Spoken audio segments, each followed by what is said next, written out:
Tov, B'Shem Hashem, Naaseh ve'Naseach. Erev Tov. Bonne année, bonne santé. On est le Dalet, mardi Dalet du mois de Tevet, et le 31 décembre, où on fera notre shiur ce soir, Be'ezrat Hashem, sur, non pas le domaine de la shtia, sur les boissons, qui était la suite, parce que j'ai regardé ce qu'il y avait à dire, on a déjà fait dans plusieurs cours, mais ce soir on va s'attaquer au secret du sommeil. Qu'est-ce qui se passe quand on dort? Et on a des médecins ici présents, on a des dormeurs ici présents. Hein? Qu'est-ce qui se passe quand on dort? Ce séjour sera exclusivement dédié pour la Refoua Shlema de Rachel Gage, Bat Sarah, Oufren, la réussite de toute la famille, voilà, tout le monde, et on le remarquera tout à l'heure, Be'ezrat Hashem. Nodé, Bota Izdamnout, juste un instant, comme on dit en tunisien, just a minute. Abba Amir Haddad, on fera ce que tu nous as demandé, Jonathan Bar David, Elef Nishikot, et Léana Atali, le shiur sera pour jeudi Bli Neder. Voilà. Foua Shlemach, Lama Meira, et les Nishmat, Kol Am Israël, Veniske, les Dorim, Tovim, Veyeshuot, Tovot. Amen. Amen. Voilà. Alors, le sommeil.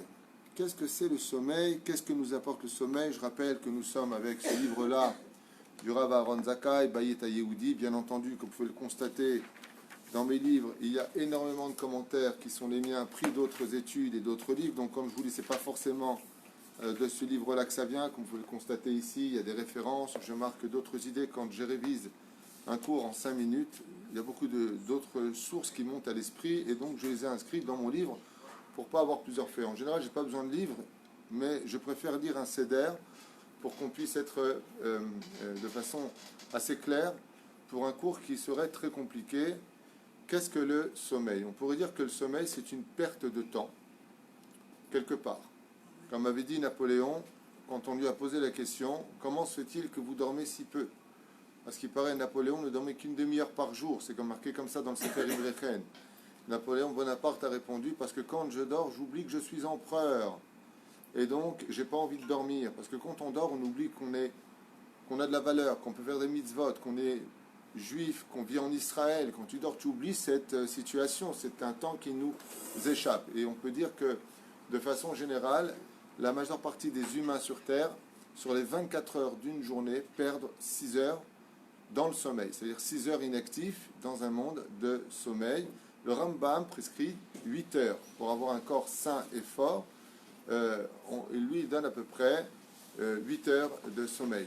On peut se suffire dans l'absolu à beaucoup moins que cela, mais ça dépendra des horaires du sommeil. Si par exemple je veux dédoubler mes heures, en dormant 1 heure, j'ai dormi 2 heures, il suffit de dormir avant Chatzot Laïla. C'est-à-dire qu'aujourd'hui, Chatzot Laïla, c'est à peu près à minuit moins le quart, selon les Shaot Zmaniot dans le judaïsme. On ne va pas selon midi, minuit. Dans le judaïsme, on va selon le Chatzot Hayom, Chatzot Laïla, milieu de nuit, milieu de jour. C'est quoi le milieu de la nuit? Eh bien, si j'ai par exemple de minuit à 8 heures de la nuit, le milieu c'est quoi? C'est 4 heures du matin. Pas shoot. On couple au milieu des horaires du temps. D'accord? Et c'est pareil pour la journée.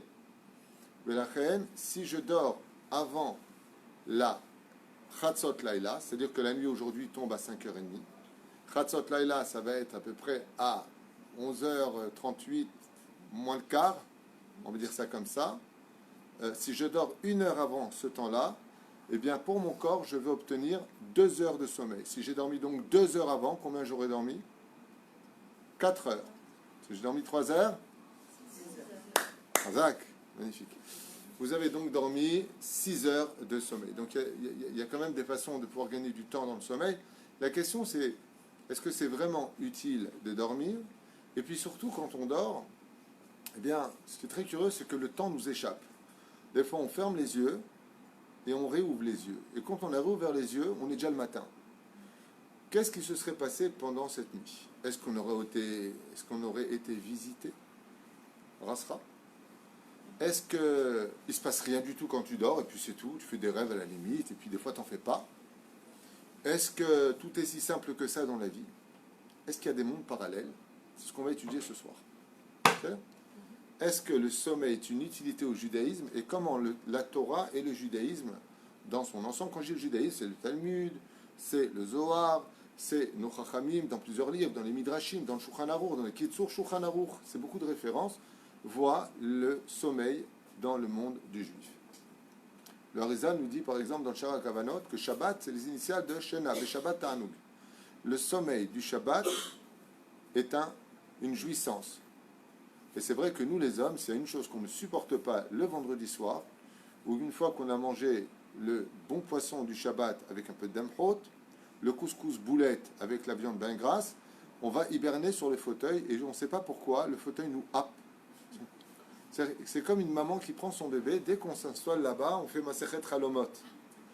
Et c'est un sommeil qui est d'une grande profondeur. Le sommeil du Shabbat est très spécial. Ceci étant un des secrets, c'est que grâce à Dieu, pendant le Shabbat, il n'y a pas de portable. Donc on se laisse plus facilement à moins lutter contre le sommeil. Parce que ce qu'il y a de très bizarre et de paradoxal, c'est que le portable lutte contre le sommeil. Mais c'est une mauvaise lutte parce qu'il n'est pas forcément bon par rapport à ce que tu regardes. C'est-à-dire Zéou. Aznatril Bezrat Hashem Bema She'amru Rabotenu Alem Shalom. Qu'est-ce que nous dévoile nos Chachamim? On a commencé à 8h10 à peu près. On va essayer de se donner 1h15, 1h20 maximum pour vous renvoyer plutôt à la maison ce soir. Amrou Chazal Shena. Le sommeil vient de la racine Shinouille, qui veut dire changer. La nuit, et quand tu vas dormir, peut te changer ta vision des choses. À un tel point que le dicton est connu, la nuit porte conseil. Ça veut dire qu'il se passe quelque chose dans la nuit, où au niveau du pshat, au niveau du premier sens, on pourrait dire que maintenant que tu es reposé d'esprit, tu vas y voir plus clair. Est-ce que c'est vraiment de ça dont on parle? Pas du tout, ça va beaucoup plus loin que ça. Mais la nuit est capable de nous changer. Ça veut dire qu'il se passe des choses qui sont tellement importantes autour de notre sommeil qu'il y a des choses qui peuvent réellement te changer du jour au lendemain. Et on espère que ton lendemain, tu seras un nouvel homme. Tout comme on le dit dans la prière. Amechadesh bechol yom. Le Créateur du monde renouvelle tous les matins la création du monde. Il réordonne tous les matins au soleil de se lever, quel sera son cycle, de quelle façon il va se situer, plus brûlé, moins brûlé, température dans chaque pays, quel jour, pas quel jour. Un truc de malade. Amechadesh bechol yom, tous les jours. Tuvo maaseh bereshit. La création du monde se renouvelle tous les jours. Et qui est appelé un petit monde? Nous. Donc chaque jour, nous sommes un renouveau, une nouvelle créature. Du mot justement modé ani ou moda ani lefanecha. Et qu'est-ce que vous dites? Qu'aujourd'hui, vous êtes une nouvelle neshama Théora. Et qu'est-ce qui s'est passé la veille? La veille, la personne était impure ou elle avait fait de mauvaises choses. Le lendemain, c'est un nouveau jour. Donc c'est pour ça que, étant donné que chaque jour est nouveau et que le sommeil permet ce renouvellement du cycle, nous avons la compréhension facile d'arriver à constater que c'est pas parce que tu as eu de la chance hier que tu seras malchanceux demain. Tout jour vient avec un nouveau mazal. La seule chose qui peut faire de ta vie ce qu'elle est, c'est ta mauvaise bouche. C'est pour ça que le sommeil possède une qualité énorme, c'est que c'est le seul moment où tu te la fermes. Et ça, c'est bien. Enfin, pas tout le monde. Il y en a qui parlent la nuit. Et s'ils ne parlent pas, il y en a qui ronflent la nuit. Il ne manque pas d'air. Aude, vous n'entendez pas? Alors, il y a des petits appareils, sans bouton. Je ne peux pas parler plus fort que ça. J'essaie, je suis proche. Shena ra'a la tzadikim vetova la reshaim. Les Chachamim nous disent le sommeil est mauvais pour les tzadikim. Pas bien. Que les gens qui sont dans la spiritualité, dans le bien-être, dans le monde des mitzvot, ils dorment. Eux, c'est pas bien.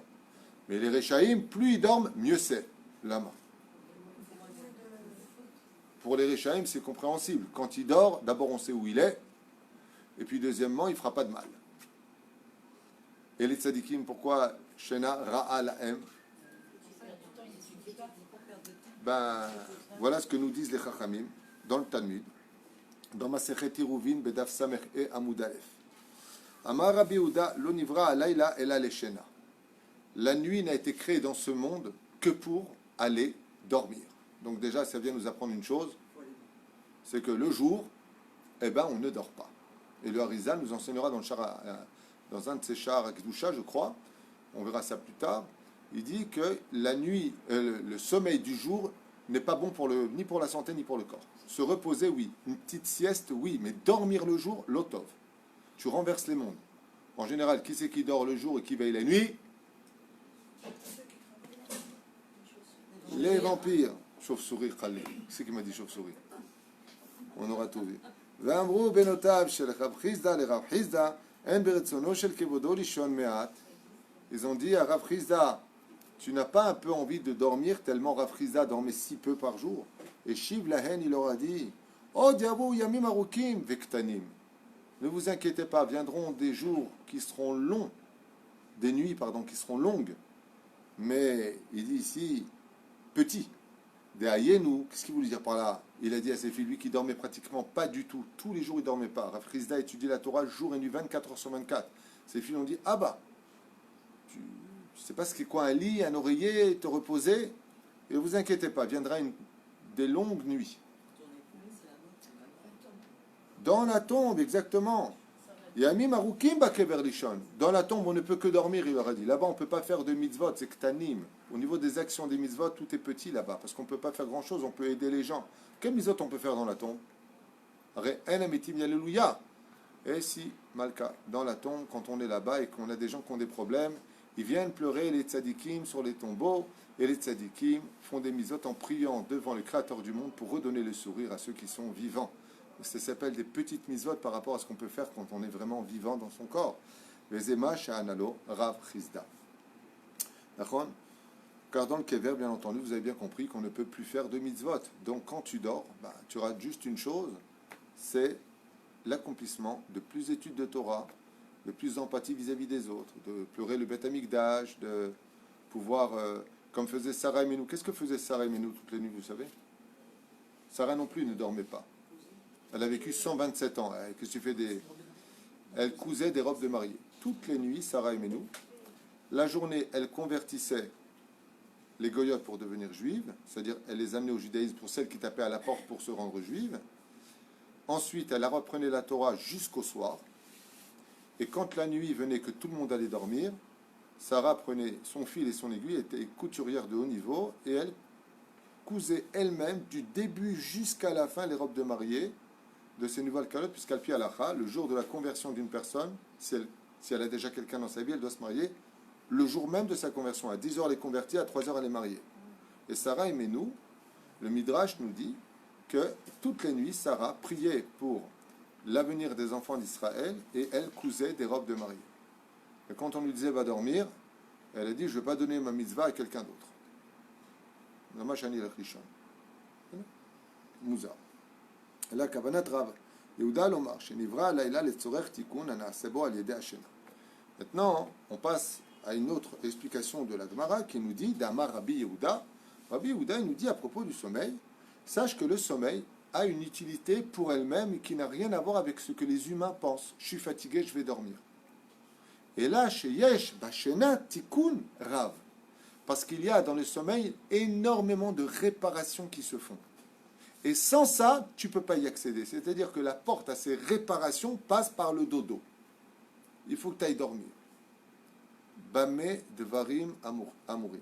Je crois qu'on va faire ce cours en 3 parce que j'ai plein de pages à faire et je me rends compte que expliquer ça, pour moi c'est 5 minutes, mais expliquer clair, ça prend un peu plus à mon avis. Et là, Kavana, chez Aliédé Hashena, Nessa, les Sorer Tikunim. Il dit, il y a besoin de faire des réparations. Car en réalité, toutes les réparations que l'homme a besoin sur terre, à faire sur terre, se font que quand il est réveillé.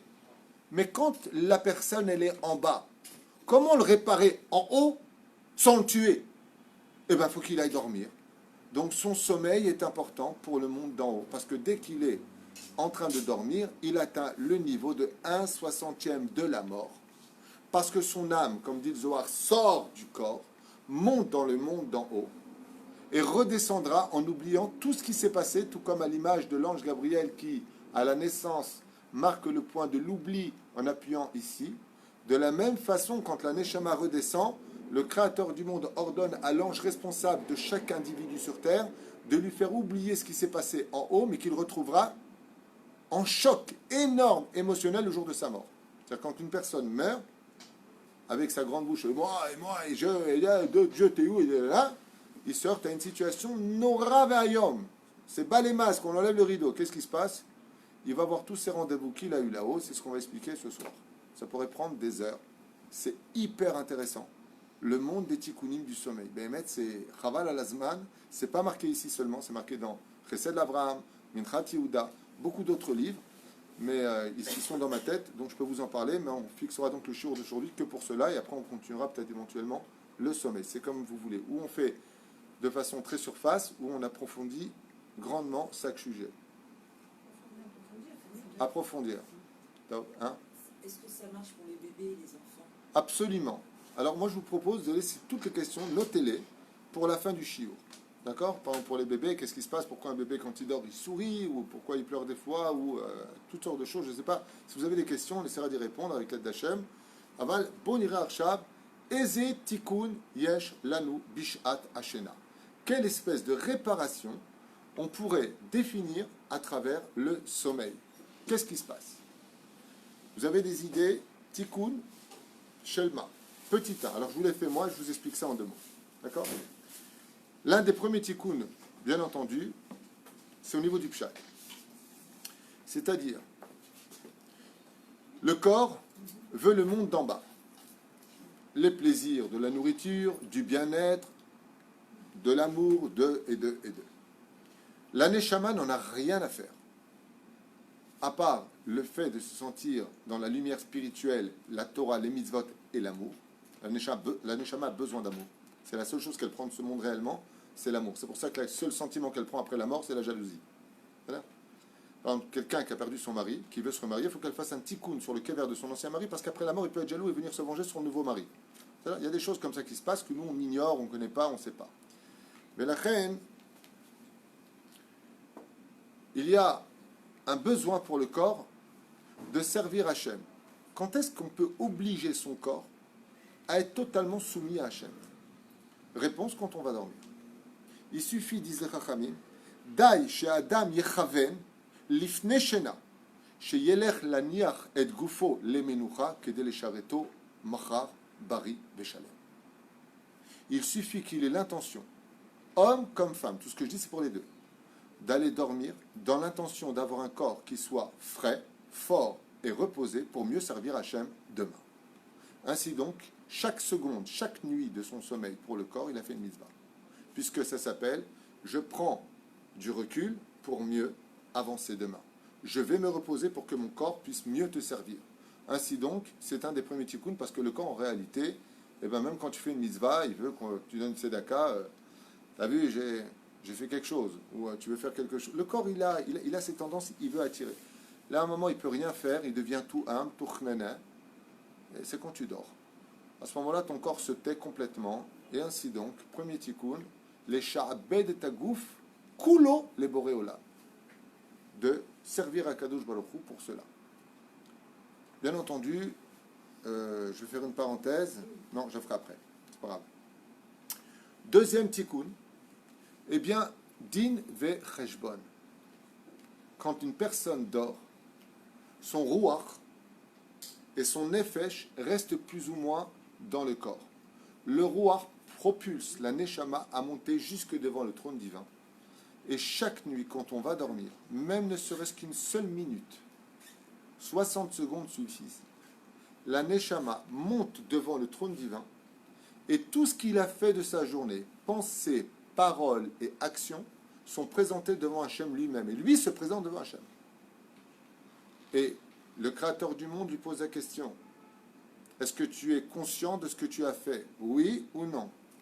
Il n'a pas le choix, il voit que c'est lui. Oui. Dieu lui sort un carnet, c'est une image. Et il lui dit maintenant signe. la personne n'ayant pas le choix pris la main dans le sac pour le meilleur comme pour le pire, il signe. La date est marquée en haut. Les deux témoins à Gomel, à Shomeroti, ça veut dire l'ange qui me garde, signe aussi. Nous sommes deux à avoir signé.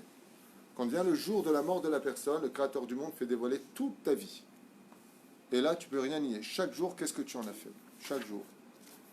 Et là, tu peux dire, c'est pas moi, je connais pas. Tu connais cette écriture? Tu connais? C'est ce que disent beaucoup de morts cliniques. On a vu toute notre vie se dérouler devant nous, comme un film. Chaque nuit, nous montons signer nos bienfaits comme nos malfaits, automatiquement. Seulement, Baruch Hashem, nous avons le Joker. Maran Ben Ishraï explique son commentaire sur le Sefer Devarim. Et il dit comme ça. Vous avez remarqué que nos sages nous ont donné quelque chose d'extraordinaire qu'on appelle le Kiryat Shema à la Mita. On a fait des cours et des cours, donc je vais faire ça brièvement. Le Kiryat Shema à la Mita se compose d'un des versets d'un des chapitres les plus importants de notre vie. Ribono shel olam arini mochel vesoleach lechol mi shechata kenegdi ben begufi ben bemondi ben berbodim ben bechol asher li. Voici que je viens pardonner à toute personne qui m'ait fait du mal, que ce soit argent, honneur, l'homme échané. La liste est longue.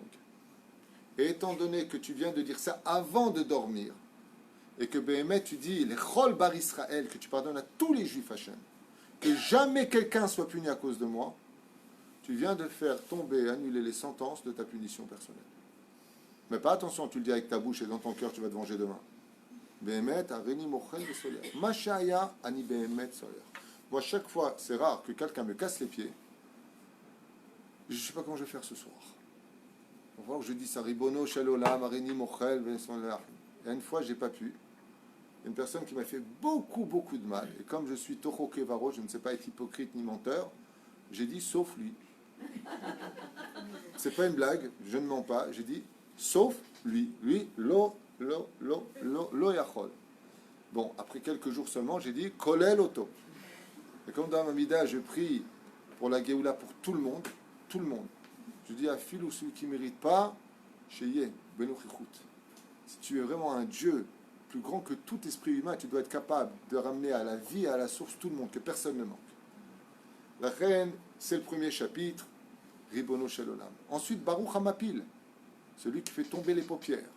Il y a beaucoup de secrets dans ces versets-là, énorme. C'est pas un cours secret à Shema Lamita.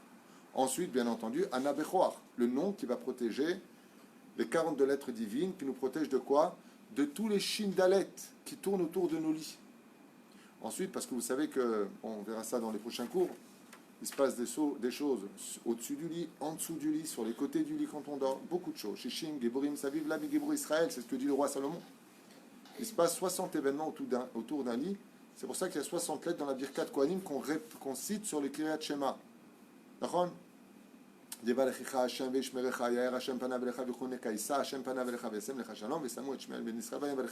lettres. Pourquoi? Shishim, Giburim, Saviv, la.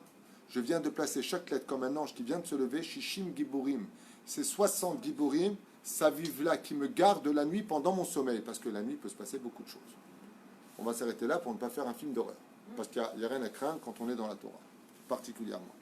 Mais la crainte, le Kiryat Shema, possède aussi en lui un joker dans le joker. Et ce Kiryat Shema, il a quelque chose d'unique et d'extraordinaire que l'Agmara va nous rapporter à propos de Shmuel et de Rav. Il y a une mahlouket entre Shmuel et Rav. C'est un sujet dont j'ai déjà parlé 3 fois dans 3 cours différents. Bon, 7 ans, c'est pas grave. Et la mahlouket, c'est de savoir... La mahlouket, eh bien, c'est de savoir si, par exemple, j'ai fauté vis-à-vis de quelqu'un. Si je suis présent avant que ne vienne celui qui m'accuse, devant le juge, et que je dis au juge, va venir un tel pour m'accuser, je reconnais qu'il a raison, ouais, j'annule le knas. Zvara derav. Ça veut dire que, comme que, je sais pas si vous avez déjà vu un procès en Israël, mais quand tu es accusé d'excès de vitesse ou de quoi que ce soit, la première question que te pose le juge, le chauffette, c'est « À ta modé, est-ce que tu es modé ?» Tu dis non, c'est ton avocat qui prend la parole, le procès devient privé, et donc après c'est toi contre eux, et tu payes tous les frais si tu as perdu. C'est une catastrophe, et si tu gagnes, eh bien, tu payes quand même les frais. Moi, ça c'est encore autre chose. C'est que Rav, il dit non, si tu devances et que tu reconnais avant d'avoir été accusé, eh bien, si tu dois payer des dommages et intérêts dans la Torah, Nigmar, Shmuel n'est pas d'accord. Il dit, Mapitom, qu'il vienne devancer ou pas, ça ne change rien.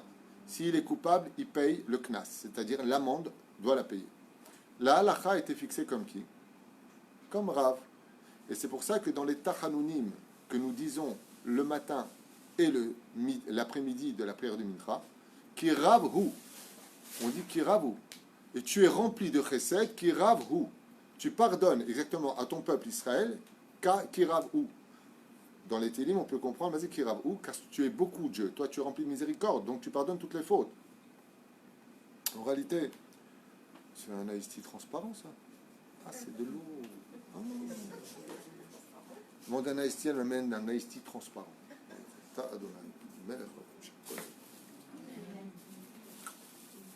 Donc, que de l'arzor l'ignanénou, étant donné que maintenant la personne a fixé la halakha, les chachamim, comme Rav et pas comme Shmuel, eh bien, vous avez compris que la nuit, qui monte dans le ciel juste avant l'aube, avant que ne se lève le chesed? Qui? Tous les anges accusateurs qu'on a créés dans la journée montent devant Hachem se présenter pour nous accuser. Mais comme nous, avant d'aller dormir, on a fait les tachanounim et on a reconnu qu'on a fauté, donc devant Hachem, on a devancé les anges accusateurs. Ce qui fait que quand les anges accusateurs viennent parler au juge suprême qui est Dieu, il dit oui, je sais, il me l'a déjà dit. Il reconnaît. Il dit alors, qui paye? Il dit non, puisque la halakha c'est comme Rav. Et pour cela, si on ne va pas dormir, on ne peut pas faire les tachanounim. Enfin, on ne fait pas que Hashem al-Mita dans l'absolu si on ne va pas dormir. La reine, le sommeil est une réparation dans l'absolu. On continue. Yesh beze margoat nefesh vetzorer le nachat ruach. D'aller dormir. C'est aussi un domaine, vous savez, je le dis souvent et j'en parle bizarrement plus que beaucoup d'autres abanim, et pour moi j'insiste énormément sur cette nekuda, surtout dans notre génération, c'est que d'aller se reposer, d'aller dans son lit, c'est aussi un renouvellement psychologique. Des fois tu te prends trop la tête, des fois tu es trop anxieux, trop anxieuse. L'air noir. Tous les médecins vous le diront, prenez quelques jours de vacances. Il n'y a pas longtemps j'ai dit ça à une personne, prends 2 jours de vacances, fais-toi une cure de sommeil, tu en as besoin. Et grâce à Dieu, ça lui a fait du bien. Il y a des moments dans la vie où on doit un peu se déconnecter. On doit un peu arrêter le système, le rouage de la vie pour mieux réaffronter la vie. Ça ne veut pas dire qu'on va changer le problème, mais ça veut dire qu'on aura plus de force pour affronter le problème. Donc, yesh omrim, yesh beze, menuchat hanefesh. C'est-à-dire, menuchat hanefesh, c'est-à-dire renouvellement de l'âme. Un petit coup, le bien. Id bodedout.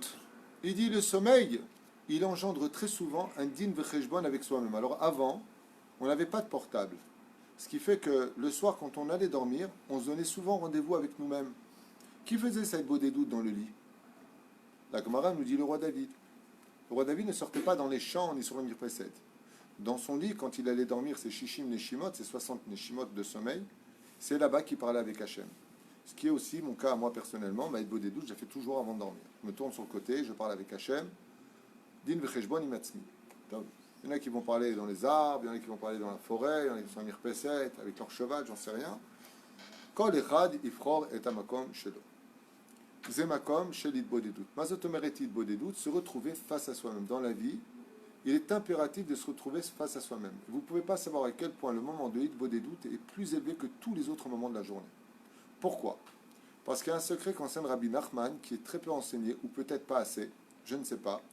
Mais Moreno Arabe, il dit que quand on est capable de faire son propre mishpat, je répète cette phrase parce qu'il faut la retenir, à un tel point que si vous étiez venu ce soir que pour cette phrase, vous avez tout gagné. Quand on est capable de s'auto-juger soi-même, chose qui est anti-nature, puisque l'homme est proche de lui-même, dit la Gemara. Par exemple, quand quelqu'un vient en retard, tu lui cries dessus. Ah, ça va, tu vas me dire que tu as raté le bus, c'est bon, hein. Et quand c'est toi qui es en retard, tu as toujours des circonstances atténuantes. Donc l'homme, pour se protéger, sa nature, il a toujours des circonstances pour lui. Pour les autres, un peu moins. De s'auto-juger, il faut être très fort. Ça veut dire qu'il faut être très impartial, euh, euh, hors de soi, hein? Pas avoir d'orgueil. Alors quel est le salaire de ça? Mon Renou Arabe, Rabbi Nachman ben Fega, que Dosh Elion nous apprend quelque chose de nifla. Il dit tout celui qui se juge correctement selon la halakha et qui dit là j'ai pas été bécédaire, là j'aurais peut-être plus étudié, là j'aurais peut-être plus du sourire, j'ai pas assez bien reçu, j'ai pas ceci, j'ai pas cela, patati patata. Ve'ose mishpat, ve'chozer bitchouva, le jour de sa mort, s'il fait ça toutes les nuits, l'olam lo ishpeto oto. Il annule le mishpat de la fin des temps. Il s'auto-annule. Pourquoi? Le ma d'avoir dommé, je vous donne un exemple pour que vous compreniez. Le père entre à la maison et il voit son fils, les mains sur la tête, au coin. Il appelle son fils, il lui dit, qu'est-ce que tu fais là-bas? Pourquoi tu as les mains sur la tête, dans le coin? Pourquoi tu t'es puni? Il dit, ah bah, franchement, j'ai pas été bécédaire. Je me suis retourné, j'ai vu ta montre, j'ai joué avec, elle m'a glissé des mains, je l'ai cassé. Et le père lui dit, et t'es parti te punir? Il lui a dit, c'est tout ce que je méritais. Le père, il a pris dans ses bras son fils, lui, je t'aime trop. Je m'en fiche de la montre. Ce que tu viens de faire est encore plus grand que tout. Quand tu vois quelqu'un qui la nuit, Bémet, par exemple un homme, il se rend compte qu'il a mal parlé à sa femme, qu'il a été trop dur avec une ouvrière ou un ouvrier, que je sais pas, il aurait pu aider et qu'il n'a pas aidé. Ou mitraret, comment tu m'as donné, j'aurais pu aider et je ne l'ai pas fait, mechila. La personne se remet en question. C'est comme cet enfant qui est parti se punir. Et le père, quand il voit venir à la fin des temps, il dit, mais non, mais viens dans mes bras, toi, que si tu parles de Mishpat, taisez-vous tous autant que vous êtes, viens dans mes bras. C'est un enseignement de Rabbi Nachman Bibreslev qui dit que d'ailleurs la première condition de l'aïbo des doutes, c'est le Mishpat. D'abord tu dois juger, après tu remercies, et après, il y en a qui font d'abord le remerciement, après le jugement, peu importe. Enfin le Seder c'est Mishpat, Odaya, Bakasha. Et après louange à Dieu. Donc tout ça, on le fait quand? Avant de rendre sa neshama dans le monde. Donc, c'est-à-dire, Od. L'erzir nishmato teora. Qu'est-ce que fait le Créateur du monde? Toutes les nuits, à partir du moment où tu dors et que tu atteins un 60e de la mort, eh bien le Créateur du monde te secoue ta neshama et te la rend. Neshama, sherzar tabi, teora hi. Elle est pure, elle. Pourquoi tu le dis? On le sait. Neshama, c'est toujours pur. Parce que toutes les nuits, Akadosh Baruch Hu te nettoie pour que tu puisses recommencer la journée. Mais si tu retournes dans la même atmosphère polluée, tu vas une fois de plus rendre ta neshama impure. Dans les tikkunim, lishon, dans les tikkunim, on peut s'arrêter là, on peut continuer, comme vous voulez. Vous avez des questions? Non. Très bien, alors on avance.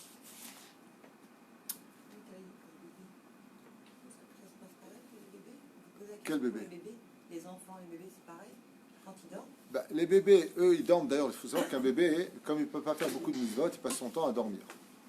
Alors ici, je voudrais quand même reprendre un point à propos du sommeil, parce qu'il y a quand même un point très important à rappeler. C'est que vous avez remarqué que la nourriture du corps, depuis le début des temps, s'appelle le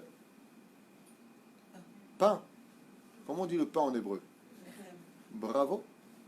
Le pain se dit lechem. Depuis toujours, le monde tient sur le pain. D'accord? Et le pain est la nourriture principale du corps humain. Ça veut dire que, sachez-le une fois pour toutes, si on ne devait manger et ne boire que de l'eau, on pourrait tout à fait vivre toute notre vie. Vous savez? Si tu rajoutes de l'amour, tu as les trois. On vivra d'amour. Non, de pain et d'eau et d'amour, je ne sais pas comment ils disent. D'eau fraîche. Je vais boire d'ailleurs de l'eau fraîche. Eh bien, si vous inversez les lettres du mot lechem, vous avez la nourriture de l'âme. Chalom. Ça veut dire que tout comme le pain vient nourrir ton corps, les rêves viennent nourrir ton âme. Et au sage de nous apprendre que quand une personne dort, c'est le moyen de communication que Dieu va utiliser à travers les rêves des mondes parallèles qui appartiennent aux anges et non pas ni aux démons, parce qu'il y a des démons qui viennent chuchoter des bêtises aux oreilles de ceux qui dorment, donc ça fait des cauchemars. Il y a la nourriture qui va libérer des vapeurs qui vont monter au cerveau et qui vont rentrer dans l'imaginaire qui va être n'importe quoi. Il y a les nourritures donc lourdes, et puis pour finir, à 90% de nos rêves, ce sont les pensées véhiculées toute la journée qui sont retraduites. Voilà, ce que tes yeux ont vu, tes oreilles entendu, ton nez reniflé et ta bouche parlé. Ainsi donc, quand nous parlons, nous pensons, dit la Gemara, toute la journée à cela, eh bien, on va repenser notre corps comme dans une espèce de situation de somnolage, je ne sais pas si ça se dit, peu importe. Il va somnoler, je ne sais pas comment on dit. Somnolence. Voilà, j'avais le début du mot. Eh bien, il va repasser de façon très maladroite toutes ses pensées. Alors le mec, il a vu, je sais pas, il a vu la publicité comme ça sur une boîte de super belles dents blanches parce que maintenant il y a un produit qui les rend blancs. Et la nuit, il va rêver, comme ça va pas très bien à la banque, donc il est un peu soucieux, il va rêver qu'il perdait ses dents. Donc ça, plus ça comme mélange, au niveau de la pensée, ça fait un mec qui perd ses dents. Et lui, il croit qu'il va mourir. C'est-à-dire, c'est pour ça qu'il faut s'adresser à un chacham qui s'y connaît dans les rêves, enfin, Dieu qui connaît les rêves, comme l'a dit Yosef, mais qui connaît le fonctionnement plutôt des rêves, pour savoir si c'est un rêve où il faut jeûner, mais tzedaka ou pas, tout simplement. Mais c'est-à-dire, donc on voit que le langage qu'on puisse avoir avec Dieu, les prophètes nous ont appris que c'était que dans le sommeil. Comment faisait un prophète pour parler avec Dieu? Il allait dormir. Il allait quitter son corps pour que son âme puisse monter vers le Créateur du monde et écouter les messages divins. Donc le sommeil est aussi le moyen de communication. Le problème qu'on a, c'est que très peu de grands rêvent réellement et que, en ce qui nous concerne tous, on fait plutôt des rêves mythos. Ceci étant, sans rêve, notre corps ne peut pas fonctionner. C'est-à-dire que la médecine ne le sait pas encore, mais bientôt ils vont y arriver. Quoique je dis un peu n'importe quoi, puisqu'en Floride, l'examen a été pratiqué sur 3 patients qu'ils ont allongés dans un lit pendant 3 jours. Mais ils les ont empêchés de rêver. Parce qu'on peut voir une personne qui rêve par rapport à 2 membres de son corps. Quand une personne rêve, c'est très simple, les paupières étant fermées, vous verrez les pupilles passer à droite, à gauche, à droite, à gauche, à droite, à gauche. Et si c'est un homme, eh bien, on voit la différence. S'il rêve, on voit une différence. Vous avez compris? C'est le problème. Zéperoucha d'abord. Donc on a des simanim extérieurs. Cette expérience a été tentée que 3 hommes allongés dans un lit. On leur a, dès qu'ils rêvaient, dès qu'on voyait ces simanim, ils tombaient comme ça, ils n'en pouvaient plus. Ils recevaient une électrode qui les réveillait. Ouais. Ils les ont vite débranchés au bout du 3e jour parce qu'ils se sont rendus compte qu'ils allaient mourir. Tout le fonctionnement du corps est devenu complètement khalash. Le cœur a failli lâcher. Et pourtant, qu'est-ce qu'ils ont fait pendant 3 jours? Ils étaient allongés à ne rien faire. Donc ils étaient reposés. Ils se sont rendus compte qu'en réalité, ce qui régénère le corps, c'est le fait de rêver. C'est ce que je vous ai dit. Tout comme la nourriture du corps, c'est le pain, la nourriture de l'âme dans le corps, c'est les rêves. On a besoin de rêver pour se régénérer. Et comme on peut rêver une longue histoire en une seule seconde, on n'a pas réellement dans l'habitude de besoin de beaucoup de sommeil pour pouvoir se régénérer. Alors qu'est-ce qui nous rend fatigués? Très simple. Le corps s'habituera toujours à ce que tu veux lui donner. Tu veux habituer ton corps à manger beaucoup, il aura besoin de manger beaucoup. Tu veux habituer ton corps à manger peu, béhémet, j'ai tenté l'expérience, malgré moi, eh bien tu peux manger très peu. Quand tu fais ton service militaire, il y a une chose de très bien au service militaire, que tu apprends à découvrir, c'est qu'avec 2 heures par jour, tu peux être un super combattant. Combien de gens avaient l'habitude de dormir 9 heures, 10 heures, sont rentrés à l'armée, ouais, on dormait à peine 2 heures. Bon, au début, tu te lèves comme un zombie, tu es comme ça, blanc. Comme ça. Tu es blanc, tu n'es pas bien. Au bout du 4e jour, 5e jour, bizarrement, tu n'attends plus que le MP vienne te réveiller, le sergent vienne te réveiller. Tu as les yeux ouverts et tu es prêt à te lever. C'est qu'une question d'habitude. Si tu habitues ton corps à peu, il te respecte. Si tu habitues ton corps à beaucoup, il l'accepte. C'est à toi de vouloir gérer et générer. Pour pouvoir y arriver, il faut une chose au niveau psychologique, je vous le dis dès maintenant, c'est être conscient ou pas de nos responsabilités. Prenons un exemple. Ça vous est déjà arrivé, mesdames et messieurs, qu'on vous demande de vous lever pour une raison ou autre, par exemple la porte sonne, et vous êtes vraiment HS. Alors vraiment, plus rien à faire. Vous êtes fatigué, je m'en fous, je suis pas là. Vous y arrivez? Ça veut dire la balle comme ça. Ouais. Éclaté, s'il t'a pris une droite. Ouais. Qu'est-ce qui se passe quand il y a les sirènes qui nous annoncent que des missiles foncent sur nous? Qu'est-ce qui se passe? Je ne sais pas ce qui se passe bizarrement. La label rentre. Kenya. Tout le monde court. D'un coup, du sommeil, je peux plus bouger. Au revoir. Le mec, il prend le biberon du petit. Oh, il y a un instant, tu m'as dit, je peux pas bouger. Ça me rappelle un mec qui m'a raconté un truc qui m'a tué de rire. Il a dit à sa femme, mon dernier, il lui a dit, tu peux pas me faire un café, tu peux pas me faire un truc, j'ai soif. Et je te jure, je peux pas, je suis crevé, je peux pas. Regarde, même s'il y avait le feu à la maison, je peux pas, je peux pas. D'un coup, qu'est-ce qu'ils entendent? Et les sirènes. Trac, elle se lève, trac. Et il lui dit, chef, je t'aurais fait ton café. Qu'est-ce qui te permet, juste une question, qu'est-ce qui te permet de trouver la force d'un coup de te lever? La conscience que Béhémet, cette fois, c'est sérieux. Quand nous, les hommes, et je parle pour moi le premier, on aura réellement conscience de l'importance de l'étude de la Torah, Béhémet, de l'importance d'être un juif, qu'on a le mérite de vivre en Israël. Vous savez que mon cher Rabbeinu, s'il serait rentré en Israël, je ne dormais pas beaucoup en Galoute, mais il aurait dansé toute sa vie ici. Parce que mon cher Rabbeinu aurait dit, pourquoi je ne dors pas? Parce que quand je dors, j'oublie que je suis en Israël. Je veux vivre chaque moment de ma vie dans la conscience que je le mérite de fouler de mes pieds la terre d'Eretz Israël, la terre que Dieu a choisie pour y résider. Oui? Résider. C'est pour ça que tu suivis. Voilà. Hein? Je suis fatigué, je vais aller dormir. C'est ma femme qui parle. Laquelle qui pouvait dire ça? T'as pas répondu à les enfants, là. Ben, t'as pas la question encore, je n'ai pas fini. Beaucoup. Parce qu'il y a d'autres questions. Alors, je vais répondre. La question des enfants, il faut savoir que les enfants, eux, ont besoin de beaucoup de sommeil. Au niveau médical, on comprend pourquoi. Vous savez qu'un enfant, ça dort tout le temps. Ça mange, ça dort. Ça mange comme un vieux. Ça mange, ça dort. Ça mange, ça dort.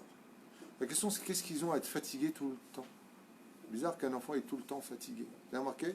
Tu lui donnes le biberon, il se réveille, il est mignon, comme ça, il tète, et d'un coup, réponse exactement, parce qu'il grandit. Ben oui, il grandit ses os, il grandit ses muscles, et pour eux, c'est extrêmement fatigant. Il est fatigué parce que son corps le fatigue. Il est en pleine évolution. Et lui, comme il a une neshama qui est meod teora, il attire sur lui aussi pas tout le temps les bonnes personnes spirituelles. C'est pour ça qu'on peut trouver des enfants qui éclatent de rire, des bébés qui voient même pas. Ils rient aux anges. Eh bien, c'est pas tout à fait des anges. Un bébé qui rigole, je parle vraiment d'un bébé, faut lui donner une caresse avec son doigt au bout du nez. Parce que, étant donné qu'il est pur, toutes les mouches vertes viennent spirituellement le visiter. Et qu'est-ce qu'elles veulent préparer chez lui? La base d'un avenir immoral, disent les Mekoubalim, et qui vient, Elialité, la reine des démons, et elle vient se présenter à lui pour l'habituer à Zera Levatala, ou alors à être avec des jupes courtes, fréquenter les garçons. D'où est-ce que ça démarre tout ça? Depuis petit. C'est pour ça qu'on a l'habitude, surtout dans le monde sfarad, de mettre des livres de Kodesh, les photos de nos chachamim autour de l'enfant, de lui faire le Kiryat Shema, de lui apprendre très vite les brachot. On les dit pour lui, avec le nom d'Hachem. Il faut être très proche de nos bébés, parce que nos bébés sont des proies très faciles pour les mondes spirituels négatifs qui veulent déjà les habituer à eux. Ce que je vous dis, c'est pas ce que je pense, c'est ce que j'ai lu dans mon livre. Maintenant, celui qui ne croit pas, change de chaîne, regarde le mystère de Vôtre, je sais pas, les mystères de l'Ouest, ou Amicalement Vôtre, il y a autre chose. Moi, je suis resté dans les anciens trucs, je sais pas, moi. Moi, j'ai parlé de Rocheteau et Platini, ils m'ont dit Bekitsur Velaïnian. Mais attention, il y a aussi de très bonnes choses qui viennent voir un enfant, Baruch Hashem, il ne faut pas avoir peur, juste que les enfants, eux, passent leur temps à dormir Parce qu'ils ont besoin, si vous voulez savoir Al-Pisod, étant donné qu'ils ne peuvent pas étudier, ils ont besoin de se nourrir de spiritualité non-stop. Qu'est-ce qu'ils boivent en général? Des laitages. Et les laitages sont comparés à quoi? Qu'est-ce qu'on boit le jour de Shavuot? Des laitages. Pour t'enseigner qu'un bébé, quand il sort du ventre de sa mère, il a besoin de symbolique spirituelle et de rêves spirituels. Les bébés passent leur temps à rêver. Ils sont en contact avec le monde spirituel, d'où leur sainteté, mais aussi des fois visités par des esprits qui veulent les habituer à de mauvaises midotes pour les concrétiser dans un monde où, une fois habitués aux mauvaises choses depuis petit, eh bien, ils évolueront selon les critères de la maison. Un bébé, faites très attention au niveau de l'éducation. Quand vous avez un berceau avec un bébé dedans, sachez que vos cris, votre atmosphère à la maison, votre anxiété, tout ça passe ou par cette nourriture que vous lui fournissez ou parce qu'il va respirer dans la maison dans laquelle il va grandir. Si un bébé grandit dans une maison calme, avec de l'amour, avec de la Torah, avec des chants de Shabbat, tout ça va l'accompagner et imprégner ses pores. Ça va rentrer en lui. Et ce travail, nous disent les Mikobalim, c'est ce qu'elle essaie de faire réalité. Elle danse selon la Kabbale, je dis bien la Kabbale, elle se présente devant le bébé et danse devant lui. Lui la voit, nous on voit rien, on comprend rien. Et il fait rire l'enfant, lui faisant comprendre que c'est une amie. Et avec l'âge, l'enfant grandissant, la faute devient pour lui non seulement permise, mais voire une mitzvah, parce qu'elle est habituée à cette situation. Voilà. Alors qu'est-ce qu'on fait pour l'enlever? On fait ça. On lui caresse le bout du nez. Pourquoi le nez? Parce qu'en hébreu, le nez se dit af. Af veut dire aussi autre chose que le bonnet. Colère. Qu'est-ce que font toutes les forces du mal? Elles engendrent toutes les avérotes, toutes les fautes par le biais de la colère. Alors on caresse le symbole de la colère. Vous savez qu'une personne, quand elle s'énerve, comment tu peux savoir si elle s'énerve? C'est très simple. Tu verrais ses narines, elles vont commencer à gonfler. Quand l'autre dit, tu commences à me gonfler, il parle des narines. Les narines qui gonflent, c'est aussi le symbole du shor, du taureau, qui gonfle ses narines. Ainsi donc, on caresse les narines, le nez du bébé. On va y arriver. Le nez du bébé pour justement calmer ses ardeurs et l'enfant retrouve, Bezrat Hashem, une meilleure situation. Un enfant qui dormirait moins de 8 heures, donc qui ne serait pas bon pour lui. Il n'y a rien à voir avec ça. Chacun a besoin, au niveau physique, un médecin vous le dira plus que d'autres personnes. Il y a des gens qui ont des problèmes, par exemple, de vitamines. Le manque de vitamines rend faible, donc automatiquement il aura plus besoin de sommeil. Les gens qui sont sous certains traitements auront besoin de plus. Celui qui, le minimum et le top pour dormir et être en pleine forme, c'est 6 heures. 6 heures, c'est amplement suffisant dans tous les domaines. Je parle pour un enfant. Un enfant n'a pas besoin qu'on lui impose le nombre d'heures, il s'autogère. Ça veut dire que les enfants savent ce qu'ils ont besoin. Un bébé, il n'a pas besoin que tu lui dises dors, lève-toi, réveille-toi. Il n'a pas besoin. Il a une nature en lui qui va un instinct plutôt, qui va le guider vers ce qu'il faut faire. Un bébé ne pleure jamais pour rien, jamais. Même si au niveau physique on ne trouve pas quelle est la raison, elle est peut-être spirituelle. Aval, les bébés sont pris dans un système de nature qui respecte la nature. C'est là. À propos du lit. Alors attends, j'ai une autre question. Aïe, wallah. C'est ceux qui ont des insomnies. On va y arriver, c'est derrière. Et ceux Pour qui les prennent des insomnies. médicaments, Pardon? ceux qui prennent des médicaments pour dormir. Et qu'est-ce qu'ils ont les médicaments? C'est un sommeil artificiel quelque part. Non.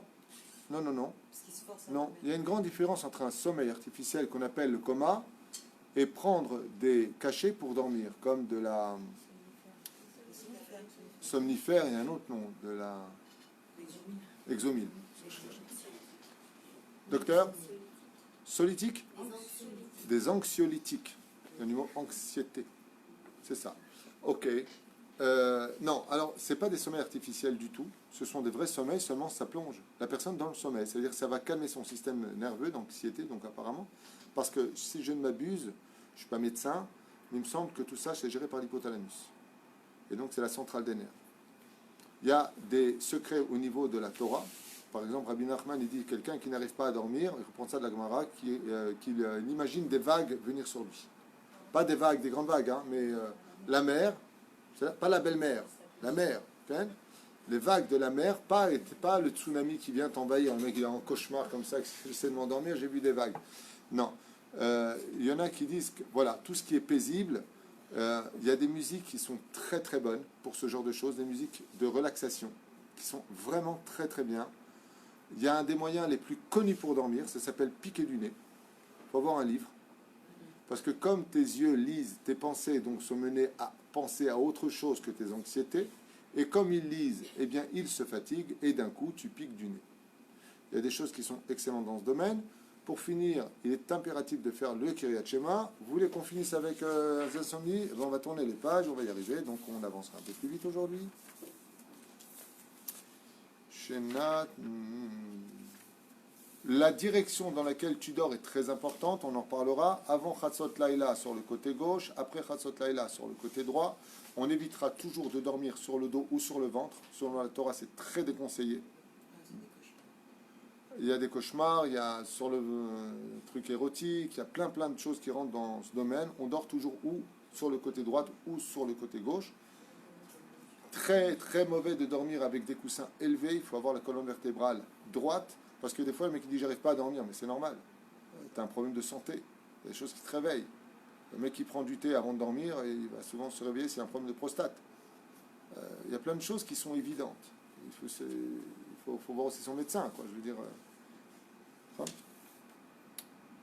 Voilà. Zgulot, neged, nedudé, shena. C'est ce que vous voulez savoir. Voilà. Pour les insomnies. Zgulat, avolo, shena. Une personne qui n'arrive pas à dormir et qui veut dormir, Yarshov al emunat triat amitim, vegam Yarshov degale ayam et tavolo shena. Donc ce que je vous ai dit, il le dit ici. Référence, Zgulot Israël, Bema Rechet, vechule vechule. Première chose, il dit qu'il pense à la emuna qu'il faut avoir pour la résurrection des morts. Quel rapport entre la résurrection des morts et le fait de dormir? Parce que résurrection des morts, c'est se réveiller du sommeil. Hein? Non, il ne doit pas penser à la résurrection des morts. À la emunat, ça veut dire qu'il se dit comme ça, il répète cette phrase, voici que je mets toute ma foi dans le fait qu'un jour reviendront tous nos morts. Il dit c'est une ségoula. Deuxième ségoula, galé ayam, qu'il s'imagine au bord de la plage et voir les vagues s'écraser sur le rivage. Goula nosefesh tavol oshena, yomar psukim elu. Kama pe'amim ad sheishan. Voici ce qu'il devra dire avant de dormir s'il n'arrive pas. Et il répétera les phrases suivantes. Torah tziva lanu Moshe morasha keilat Yaakov. Esh tamid tukad ala mizbeach lo techbe. Ce qu'a dit Rabbi Nachman sur son livre. Seifim saneti vetorati aavti. Or zaru ala tzadik ou leishchalev simcha. Répète ces versets-là. Tu finiras par dormir très vite. Le mieux, entre nous, dors. Hein? Une anisette, dit-elle. Ouais, ça va. Ça, c'est les secrets de ma femme. Femme, à 1h du matin, elle me dit, je vais me faire une anisette, je n'arrive pas à dormir. Et après, elle reste éveillée toute la nuit avec l'anisette. Voilà, c'est les Algériennes. C'était une Tunisienne, elle aurait bu de la boucha. מי שיש לו נידודי שינה לא יכול להירדם, יאכל עגבניות אדומה, עגבניה אדומה והתנומה. Ah, ok, atnouma tavo, ok. Alors il donne ici par contre quelque chose qui me surprend. Je vous dis franchement, la référence, c'est Sefer Rav Sharabi. Ouah, Rabbi Shalom Sharabi, c'est un grand Mekoubal, que allez voir lui-même Baba Salé. Il dit si tu n'arrives pas à dormir, et je ne comprends pas pourquoi, parce que c'est aigre. Normalement, ça devrait t'empêcher de dormir. Mange une tomate rouge. Vous voulez que j'invente avec le citron et la mayonnaise? Il dit, tu n'arrives Agvania Adouma. Isgoula. Ben oui, mais normalement, c'est ça. Tu as des aigreurs. Essaye. Il dit, le sommeil viendra sur tes paupières qui se deviendront lourdes. Yikne machanot teva shemen shkedim vekivsha kara vechavisha. מה זה חבישה? קרה וטפטף מעט באף. Il y a une plante qui aide beaucoup au sommeil qu'on met sur l'oreiller. Non. Ça se vend dans les... Hein? Lavande. Non? Il y a un truc qu'on met sur l'oreiller. On met ça en général pour les enfants qui n'arrivent pas à dormir. Comment ça s'appelle? C'est pas ce que vous mettez avec le lave? Le das, myrte? Non. Laquelle vous mettez avec le lave? אני לא יודע, אבל יש דברים כאלה. En tout cas, il dit que le shemen shkedim, l'huile d'amande, tu en mets un peu au bout de ton nez, sur ton visage, un tout petit bout du nez, et ça te plongera aussi dans un sommeil. Ani lo יודע, je ne l'ai jamais fait, pour une raison simple, j'ai aucun problème pour dormir.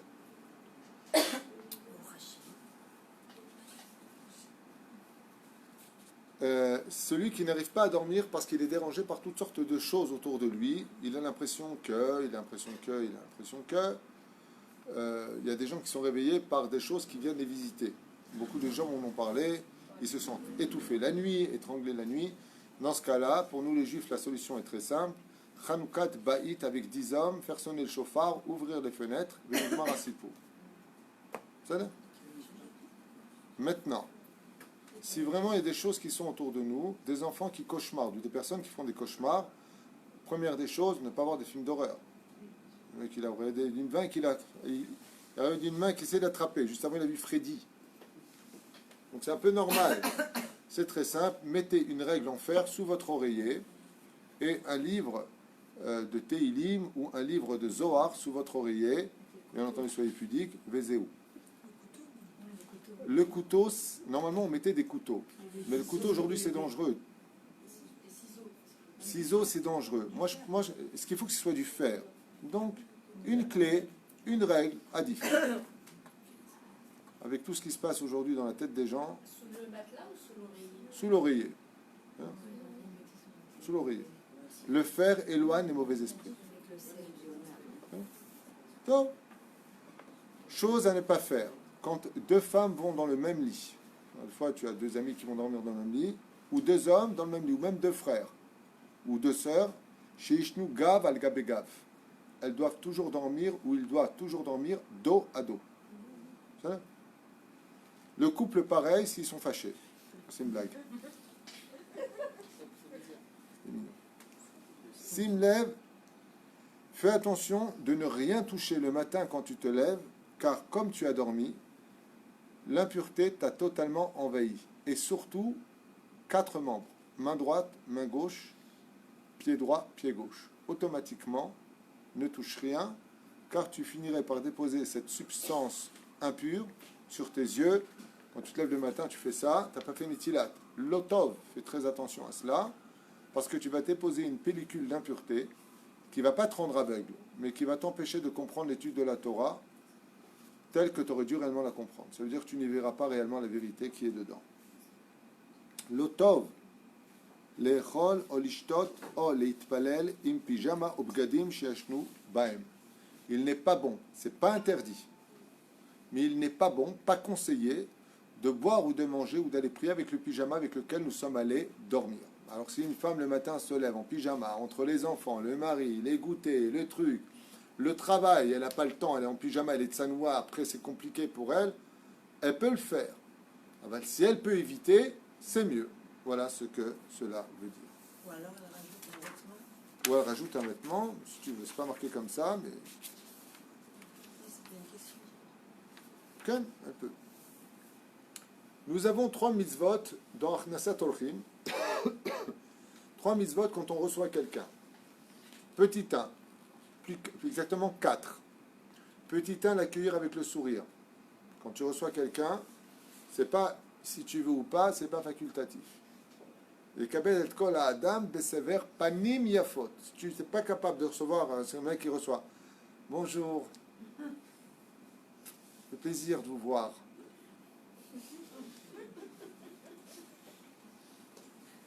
Déjà, tu regrettes d'être venu. Baruch haba, le vrai sourire, mikol alev, zavarishon. C'est bien. Ensuite, tu dois lui donner manger. Ensuite, à boire. Ouais. Et ensuite, dormir. Lena. Ou, s'il ne dort pas à la maison, le raccompagner.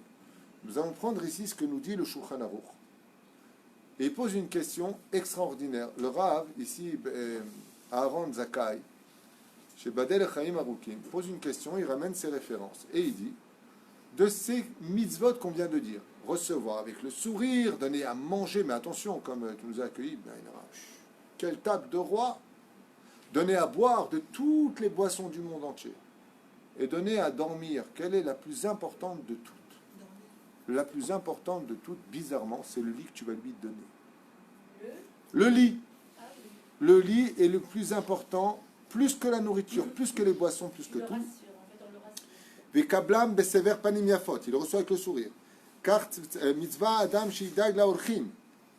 Et sur quoi les chachamim nous ont dit le plus de nous inquiéter? Shialun ou etzlo im yodea she'en haim makom lalun. S'ils ne savent pas où vivre, de lui préparer une chambre. Et là, il pose quelque chose de très intéressant. Veyoter ose lo tov. Amashkivo etev minamachalo mashkeu. Il est plus important pour la personne de voir le lit dans lequel il va dormir que de savoir ce qu'il va manger ou ce qu'il va boire. Et d'où est-ce que tu vois ça? Pour manger dans les restaurants, les gens, ils comptent. Oh voilà, c'est un peu trop cher là. Mais par contre, où est-ce qu'on dépense des fortunes colossales juste pour une chose? Les hôtels. Qu'est-ce que t'offre un hôtel? La chambre où tu vas dormir. On voit, dit le Rav Aaron Zakai, que la nature de l'homme, pour le lit dans lequel il va dormir, il est prêt à dépenser de l'argent. Alors que, dors dans ta voiture. Le mec, il a un van. Ah non, je vais à l'hôtel. Je veux dormir dans un lit. Et pour ça, tu vas payer 1200 shekels ta chambre. 1000 shekels, 700 shekels. Un restaurant de luxe, il va te coûter 700 shekels. Pour ça, je vais manger au kiosque. Mais alors, pour dormir, je vais prendre un hôtel minimum 3 étoiles. Ou alors 2 étoiles. Il y a des gens qui vont te dire, moi pas du tout, ça n'a aucune importance. On ne parle pas de vous. On parle de la majeure partie des gens qui sont prêts à dépenser pour ce genre de choses. Et c'est pour ça d'ailleurs que une des choses qui marche le mieux au niveau des commerces, ce sont les hôtels. On a besoin d'aller dormir. Mec, tu viens dans... Une fois, j'ai proposé à ma femme, j'ai dit, tu veux qu'on fasse des belles vacances? J'achète une tente avec, tu sais, les matelas 5 cm. Elle m'a dit, pourquoi tu veux que je souffre? Hein? Quand tu achètes un lit, allez, tu regardes les photos du lit, mais sur quoi tu t'arrêtes vraiment? C'est le matelas. Est-ce qu'il est orthopédique, pas orthopédique? Est-ce qu'il est ceci? Est-ce qu'il est cela? S'il y a des ressorts, s'il n'y a pas... Ouais, ça va, c'est juste pour aller dormir. C'est très important. Parce que le sommeil peut te faire lever du bon pied ou du mauvais pied. Et ta journée va en dépendre. Le cas Khomrim Rabotenu, combien les gens sont prêts à aller payer des hôtels alors que Bessach Hakol, si on fait le calcul, c'est juste prendre une chambre pour avoir un lit et dormir. Pour montrer l'importance de la recherche de l'homme. Manger, ils peuvent te dire, ça ne me plaît pas à l'hôtel, je vais dans tel restaurant, aval dormir, ça c'est important. Kiyesh l'ishtadel ilmod balayla. Oh, je reviens un petit peu en arrière. Hein? Des questions, j'écoute. Alors, il y a quelqu'un qui demande par rapport au fait de manger, de boire pendant la nuit. Est-ce qu'on pourrait se lever et boire beaucoup pendant la nuit? Si une personne a très soif pendant la nuit, elle a tout à fait le droit d'aller boire, elle fait juste netilat yadaïm. Si elle n'a pas de netilat, elle s'essuie la personne les mains dans le drap, elle prend un grand verre d'eau, elle dit Shiakol Yabidvaro, elle le boit et elle répond. Et ensuite, Boren et Fachot, et elle continue son sommeil. C'est une histoire du mec qui était en train de dormir et n'en pouvait plus. Je veux boire, lève-toi, soleil. Il n'y a aucun problème d'aller pour cela. Maintenant, de se lever la nuit pour aller manger, c'est qu'il y a un problème quelque part. Parce que si on dort et qu'on se réveille pour aller manger, en général, il y a 2 problèmes. Ou il y a une pathologie dans le domaine psychologique, ou la personne a un problème de sucre, de diabète. C'est pas compliqué. Hein. Et je ne suis pas médecin. Mais j'ai 2 médecins qui me regardent là-bas. J'ai raison? Il y a autre chose? Non? Voilà. Maître Capello a parlé. Donc, Bekitsur Velaïnian, une personne qui se lève, ça peut venir d'un problème. Par exemple, les gens qui sont boulimiques, les gens qui vont mal, qui ont un mal de vivre, eh bien, vont se lever pour aller manger. Ça peut être autre chose. Les gens qui vont mal psychologiquement ont besoin de sucre. Donc, ils vont aller se laver la nuit, ils vont manger du chocolat, puis ils n'ont pas pensé à manger du pain, puis ils vont manger du pain parce que le chocolat est trop gras. Alors, ils vont l'accompagner. Mais encore une fois, en général, quelqu'un qui n'a pas de problème dans la tête n'a pas à se lever la nuit pour aller manger. Et là, il y a une troisième raison, c'est que Bémet, il est parti dormir parce qu'il n'a pas mangé depuis 2 jours. Mais que la nourriture l'emporte sur le sommeil, non. Par contre, c'est vrai que quand on se lève et qu'on a du mal à dormir, on s'ennuie. Alors, on va chercher à manger. Il y a des choses comme ça, mais ce n'est pas des pathologies, c'est pas assourd. La seule chose qu'il faudra faire après, il a le droit de manger aussi avec son pyjama, juste c'est pas conseillé, c'est pas bien, c'est pas assourd. Rabbi Moshe m'avait dit ça, il m'a dit c'est pas bien de manger avec son pyjama. Aval, s'il va redormir après, il refait juste son schéma Israël, au moins les 2 premières phrases, schéma Israël. On doit refaire le schéma. Qu'est-ce que tu vas perdre? Comme ça, tu replonges dans le sommeil bien, comme ça, le ventre bien tendu. Ouais. Parce qu'en général, et c'est toujours là qu'est le piège, c'est qu'on ne va jamais dormir après avoir mangé. Ton estomac a besoin d'aide, elle a besoin d'acide. Il faut que tu sois un peu actif. Marcher trop, c'est pas bon. S'asseoir et étudier, c'est parfait. Mais aller dormir après, tu vas allonger ton estomac, ce qui fait que ta digestion va être beaucoup plus difficile, et donc tu vas créer des aigreurs, voire même te provoquer des ulcères ou autres, parce que ton estomac va être blessé par cet acide, et cet acide, il faut le respecter dans l'estomac, il peut être très agressif, s'il n'est pas bien géré. La reine et Chachamim, ce que je vous dis, c'est pas de la médecine que j'ai appris, c'est du Rambam, il chod deot. Il dit, lo olchim lishon achere hashena, au moins attends 1h30 avant d'aller dormir. Sauf le Shabbat, on devrait le faire, mais on s'arrange très bien. C'est bizarre. En réalité, on dort assis, ouais. Ouais, c'est ça, on dort assis sur le fauteuil. Je ne sais pas comment ça se passe chez vous, mesdames, mais chez nous, les hommes, le Shabbat, le vendredi soir, le sommeil, c'est Aladdin sur un tapis volant. Qu'est-ce qu'on est bien. Après avoir mangé le flan, les petits éclairs, la religieuse, eh ben, on est dans le fauteuil et là, on part vraiment dans un sommeil à jalouser l'autre. Ken? Il demande par rapport à la sieste, est-ce que c'est les mêmes règles quand on fait une sieste l'après-midi?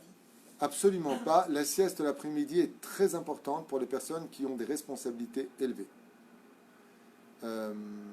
Parce qu'on a besoin vraiment d'un potentiel, mais la sieste ne sert pas à dormir. La sieste sert à reposer tout le système du corps qui est en activité. Et des fois, il faut savoir que, par exemple, on dit souvent, ça va, tu ne travailles pas dans les mines. Une personne qui fait votre métier, un avocat, un médecin, un enseignant, va avoir une fatigue qui est incompréhensible pour ceux qui sont manuels. Par exemple, Dougma, la Gemara nous dit, une question du Talmud, quelle est la chose qui fatiguerait le plus un homme de tout ce qui existe sur Terre?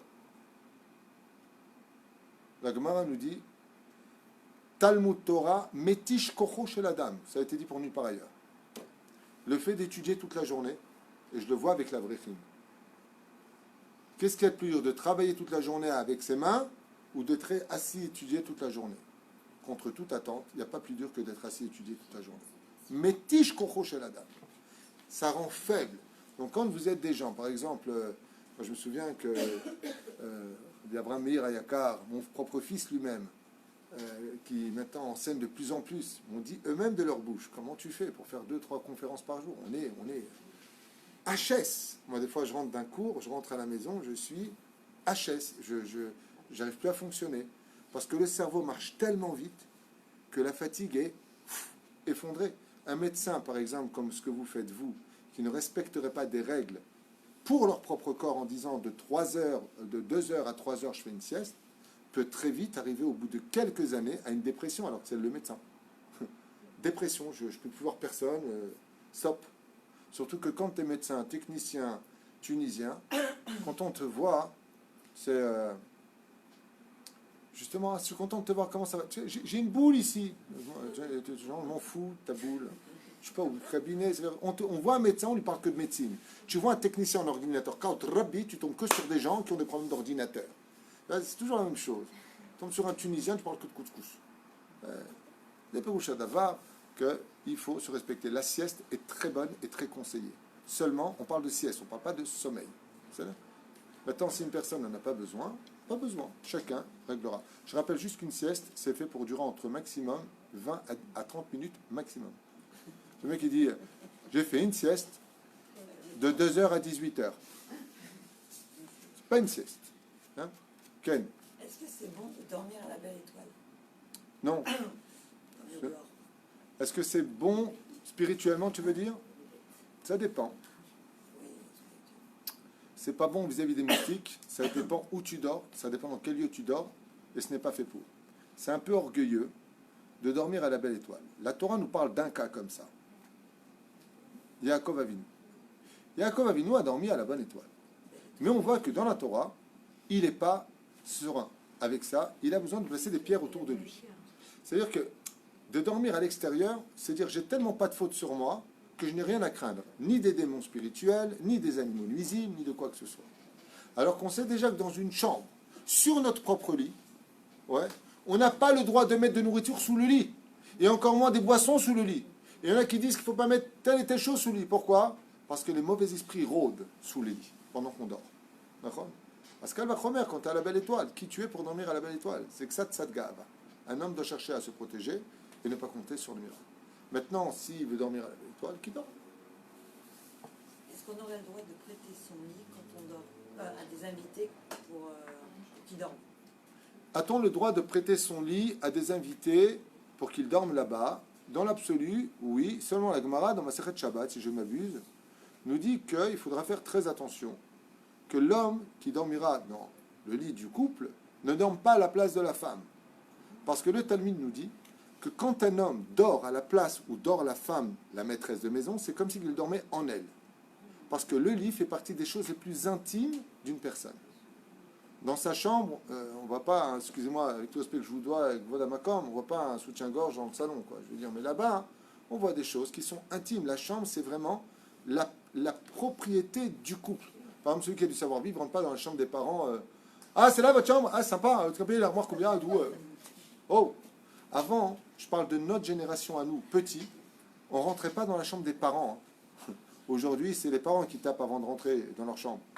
Mais avant, dans les gens normaux, plus que cette génération, moi je me rappelle, rentrer dans la chambre de mes parents, c'était un privilège. Tu tapais à la porte, tu ouvrais la porte, tu demandais si tu pouvais rentrer, oui, et des fois on te disait non. Cacher l'oseille, je ne sais pas ce qu'ils faisaient. Quoi qu'il advienne, la chambre des parents, c'est considéré comme le Kodesh à Kodashim. La reine, on pourrait donner par exemple ses parents qui viennent, juste dans ce cas-là, on fera dormir la femme du côté de la femme et l'homme du côté de l'homme. Aval dans l'absolu. Si on a d'autres moyens, la chambre des parents, ça restera toujours la chambre des parents, les épousés. Maintenant, quand on a deux pièces et que soit son père et son mère, on ne va pas les mettre sur un fauteuil pourri, c'est son père qui est Bouddhaveim, juste on veillera à ce que papa dorme du côté du mari et non pas à l'opposé pour éviter cette situation du Talmud. Donc oui, on pourrait. J'ai encore Deux questions. Je suis là pour ça. C'est vrai que je suis fatigué ce soir. Quelqu'un qui parle quand il dort. Ah, c'est saoulant ça. Quelqu'un qui parle quand il dort. Le seul problème... Ouais. Alors, d'où est-ce que ça vient ce phénomène de parler pendant la nuit? Eh bien, c'est très simple. Le nefesh, le ruach et la neshama appartiennent à 3 degrés différents qu'on appelle l'âme sensitive, l'âme du corps qui est dans le sang, qui a nefesh ou adam. Donc, l'âme sensitive, le nefesh, c'est ce qui circule dans notre corps pour faire vivre le corps. Le ruach, c'est quoi? C'est la parole. La neshama, c'est la pensée. Quand on dort normalement, la neshama, qu'est-ce que je vous ai dit au début du cours, sort pour pousser la neshama en dehors de son contexte pour qu'elle monte devant le trône divin dans les sphères supérieures, recevoir des messages à travers les rêves, donner des vecheshbon, des comptes à Dieu, ainsi de suite. Mais quand la personne parle, c'est que le ruach n'est pas sorti de lui. Ça veut dire que le ruach yema là. Il parle. Alors qui parle, c'est là qu'est tout le problème. Ça peut être un ruach, pas forcément un démon. Un ruach qui va se servir de son ruach pour lui faire dire des choses qui ne veulent rien dire. Un esprit. Ou pire encore, il va prendre les pensées et les traduire par la parole. C'est-à-dire que quand tu écoutes ce qu'il dit, je donne un exemple concret dans la psychanalyse des rêves. Tu as la personne qui est en train de rêver. Et l'autre dit, pas du tout. Donne-lui la clé. Oh. Tu as la clé. Rasera. La vérité, c'est... ce qu'il est en train de faire, il est réellement en train de rêver. C'est-à-dire que tu entends son rêve, parce qu'il est en train de vivre son rêve, parce que son ruach est trop introduit en lui. Et le ruach, quand il est en nous, il parle. Il va s'exprimer par la parole. Mais dans l'inconscient de la neshama est déjà montée trop haut. Donc quand tu le réveilles, non, il faut le réveiller. Ah, faut le réveiller. Ne le faites pas. Mais il faudrait, pour qu'il arrête, il faut le réveiller. Ou alors le caresser. Mais pourquoi? Parce que c'est pas bien. Faut Hein? réveiller parce que c'est pas bien. Ben, c'est pas que c'est pas bien pour lui, ça le dérange pas, c'est pour le mec qui est à côté. Oui. Hein? Si t'as une femme qui parle. Une fois comme ça, il y avait un mec qui était en train de dormir à côté de sa femme et elle lui a dit, je peux pas te voir, je peux pas te voir, je peux pas te voir. À un moment, il lui a dit, dis-moi, quand tu dors, tu sais ce que tu dis? Il lui dit non. Le lendemain, je peux pas te voir, je peux pas. Il dit, dis-moi, à qui tu penses? Tu dis, je pense à ta mère, je peux pas te voir.